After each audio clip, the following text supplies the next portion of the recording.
Bien, en este nuevo programa, pues verdaderamente es un tema que me interesa mucho. Es hablar de cómo de alguna manera en lo que es mi obra, en lo que soy yo mismo, ha influido pues la Sábana Santa de Turín. No la Sábana Santa de Turín como simple hecho que además no es discutible, porque no se trata de hablar de algo que sea pues un concepto, es algo físico que existe y que no es discutible que exista, ¿no?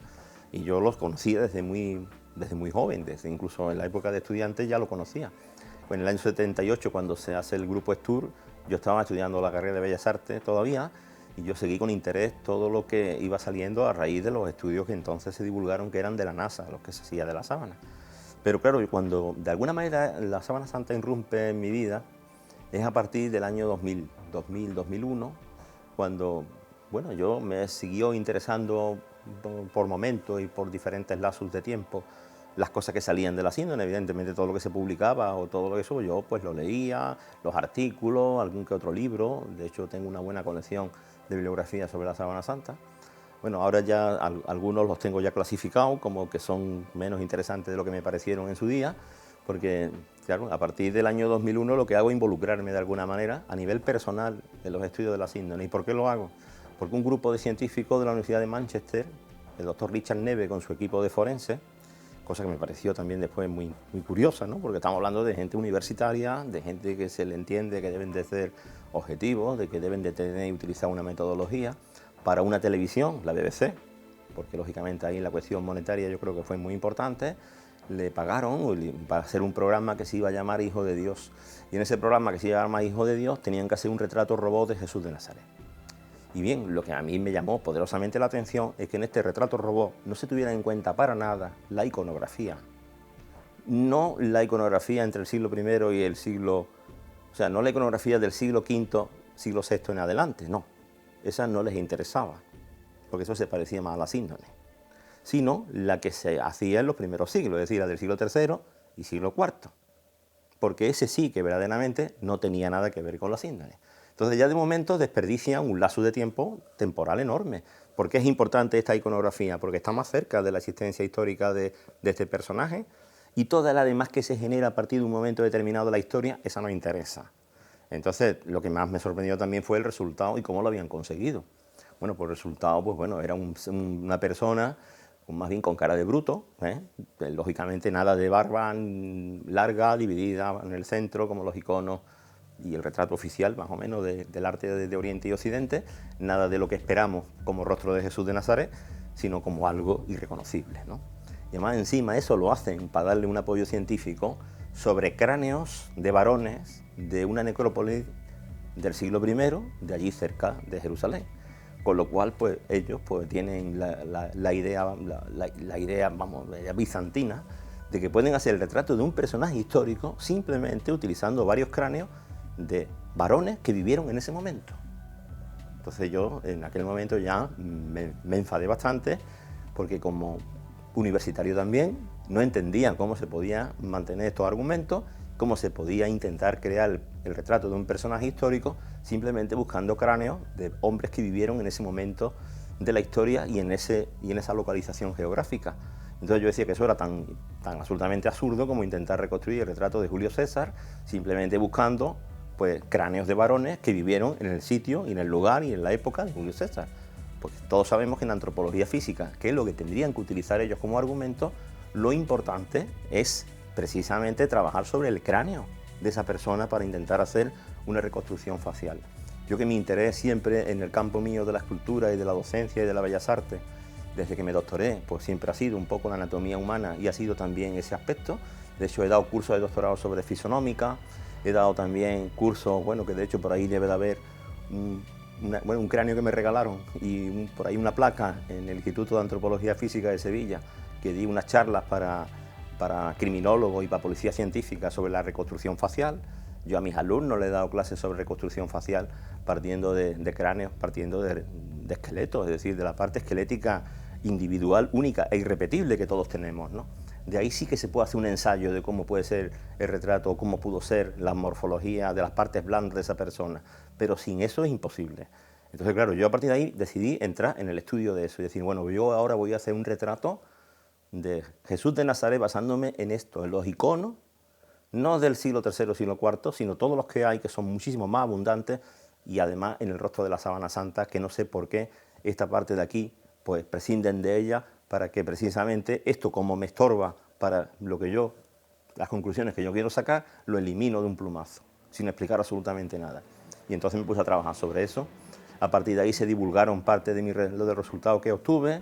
Empezamos con la Fundación Aguilar y Eslava, porque allí el presidente de esa fundación fue uno de mis discípulos de mis primeros años de facultad, Salvador Guzmán Moral, que es actualmente el presidente y es catedrático de instituto allí, que ha sido el que organizó las primeras exposiciones que yo, con él, la fundación, y ya empezamos a tener contacto con el Centro Español de Sinología, con Jorge Manuel Rodríguez Almenar, que es eterno prácticamente allí y que es el alma de aquello en parte, después de la fundadora, y que bueno, y a partir de ahí pues empecé a tener una relación, ya me hice socio del centro, empecé a trabajar, hicimos exposiciones, hice mis primeras versiones del rostro torturado también, no solamente del retrato físico.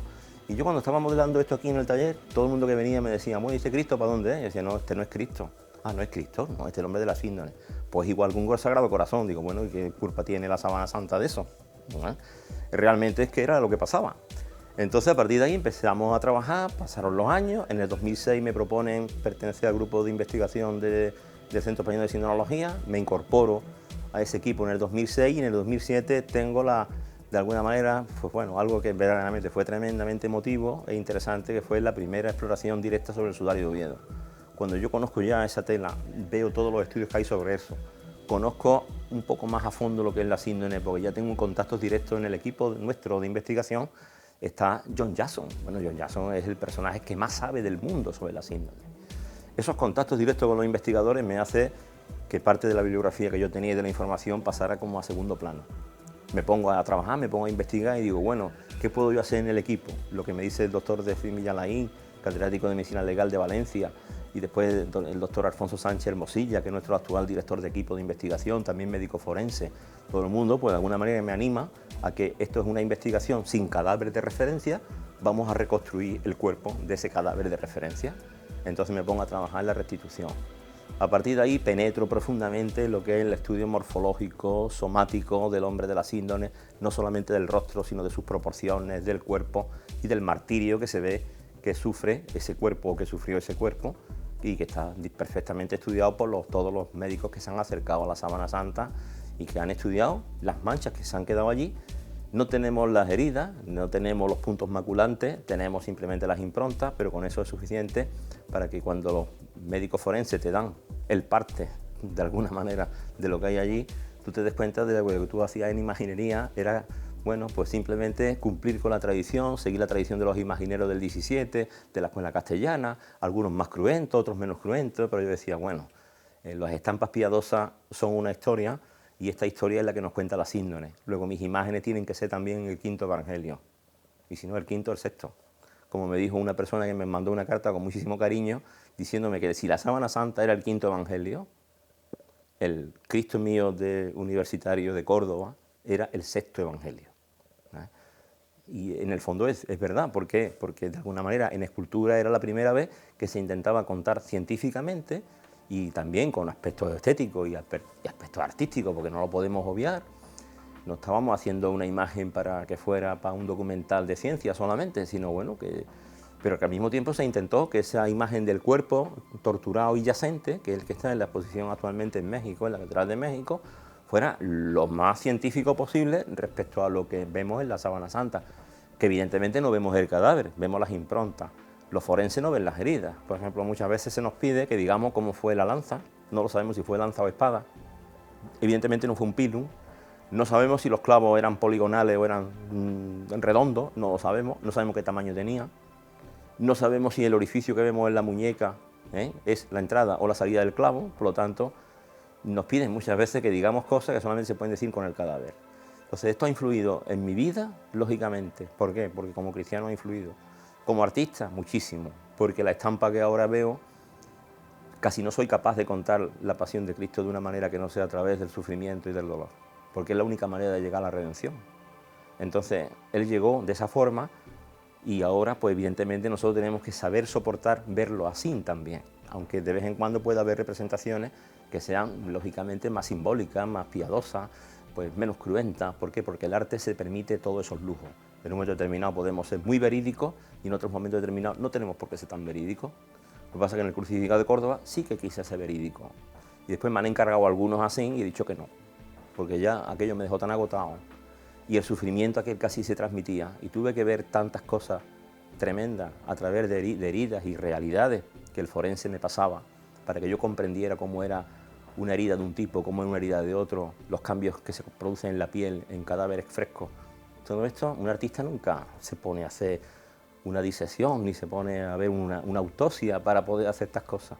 Pero yo eso lo tuve que hacer también, porque si no, entre eso y la síndrome, entre esa realidad forense y la realidad de la síndrome, es fácil de construir una historia como la que cuenta ese Crucificado.